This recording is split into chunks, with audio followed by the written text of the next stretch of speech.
አረ ምን አይነት ሳምንት ነው ጃማው? አርሰናል አሸንፎ ማለት ነው። ቪላ በብሬንትፎርድ ተሸንፎ፣ ሲቲ በቶተናም ነጥብ ጥሎ ምን አይነት በቃ ያበደ ሳምንት እኮ ነው። ያበደ ሳምንት። ከዚህ በላይ በቃ አርሰናል ደጋፊ ምን ትፈልጋለህ ማለት ነው። በቃ እቺን ሳምንት ማለት ነው ቀብረር እያለን ነው የምንሄደው ማለት ነው። ሲጀመር ሲቲ ነጥብ ስለጣል አይደለም በነገራችን ላይ የዘንድሮን ዓመት ዋንጫ አርሰናል እንዴትም ብሎ ይበለዋል ማለት ነው። አሁን ነጥቡን ወደ 6 አስፍተኗል። እኔ ግን ትናንትና ምን አልኳችሁ? ሲቲ ትልቁ ውጤቱ አቻ ነው። በተአምር ቶተናምን አያሸንፉም። ጌታ እኮ ነው ቶተናም። እንዴት ሆኖ ነው የምታሸንፈው? ቶተናም የወረደ አቋም ላይ ቢሆን ለሲቲ አይሸነፍም። ለሲቲ በተአምር አይሸነፍም። በቃ ከእርግማን ነው ሲጀመር ማለት ነው።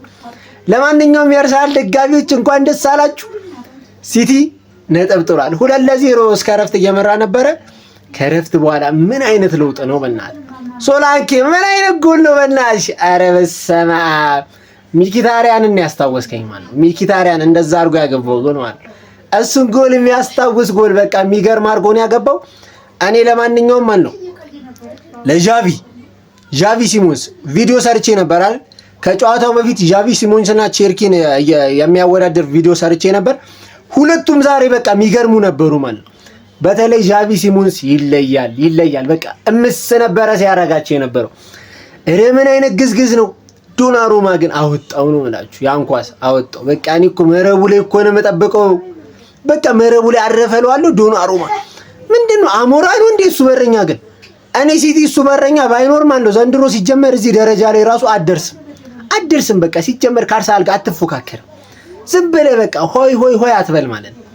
ለማንኛውም በጨዋታው ላይ የነበረው ቁጥራዊ መረጃዎች ማለት ነው ዣቪ ሲሞንስ ከፍተኛ ሬቲንግ ያገኘው ተጫዋች 8.2 ማለት ነው። ሲጀመር ማን ኦፍ ዘ ማች ራሱ እሱ ነው።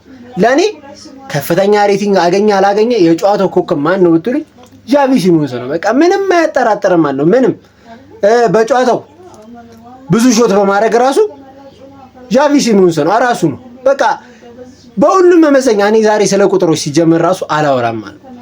በአብዛኛው መመዘኛ በቃ አኩሬት ፓስ በማድረግ ብቻ ነው ሮሪ። ሌላውን እንዳለ ገብታችሁት ዣቪ ነው። በቃ ዣቪ ሲሞንስ በተቃራኒ የግብ ክልል ውስጥ ኳስ በመንካት እንኳን ቸርኪ ነው።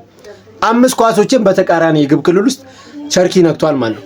ሌላ ቢግ ቻንስ ክሬት በማድረግ ዣቪ ሲሞንስ ነው 2 ቻንሶችን ክሬት አድርጓል በጨዋታው ማለት ነው።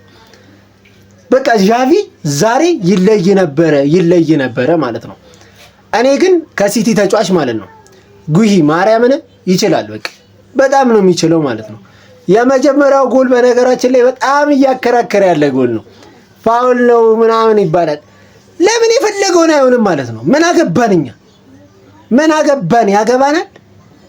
ይኸውልህ የዳኛን በደል አርሰናል ላይ ብቻ ነው ወይ የሚደርሰው? ሁሌም ቀመሰው በቃ በደንብ አድርገህ አጣጥመው ማለት ነው። ምን አገባን? አይመለከተንም። ለምን በእጁ አያገባም? ሲፈልግ ከጸደቀ ነው። ምን አገባኝ? በቃ ይኸውልህ የአርሰናል ደጋፊ ከነገ ጀምሮ ማለት ነው ይኸውልህ ቀብረር እያልክ ጎምለል እንዴት ነው እያላችሁ በቃ ተመላለሱበት ከተማውን። የዘንድሮ ዋንጫ የኛ ነው። አሁን አርሰናል ማለት ነው ፕሪሚየር ሊጉን ይበላል ሳይሆን ስንት ጨዋታ እየቀረው ይበላል የሚለውን ነው ማሰብ ያለብን። በቃ ስንት ጨዋታ እየቀረው 8 ጨዋታ ወይ 7 ጨዋታ እየቀረው ምናምን በቃ እንደዛ ነው መብላት ያለበት ከዚህ በኋላ ማለት ነው። አርሰናል በራሱ ጥፋት ነው እንጂ ዋንጫውን ቢበላ ራሱ ቢበላ ማንም አይበለውም ማለት ነው። እንበለዋለን ጠቅለለ ብለ ወያላ ለጠበል በቃ